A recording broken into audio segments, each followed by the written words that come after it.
ब्रोकोमा मुत्नुभन्दा फ्लस गर्नु बढी टाइम लाग्छ। अझै बनाएको छैन। फोन ल्याउनु। ए ठुलै यहाँ टमाटर पनि सकिएछ। केटाहरूले पनि झोले बनाए। कलेज गयो प्रोफेसरको झोले, यता आयो केटाहरूको झोले।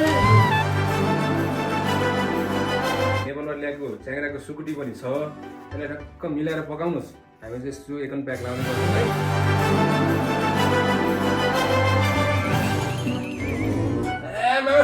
लास्टै जरुर छ त मुखमै हाल्न नसक्ने।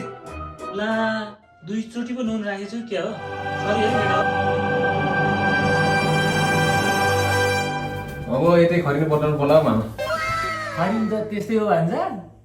बङ्गाली देशमा पत्याउँदैन। यस्तोमा त हाम्रो दाजु एक्सपर्ट हुन् नि।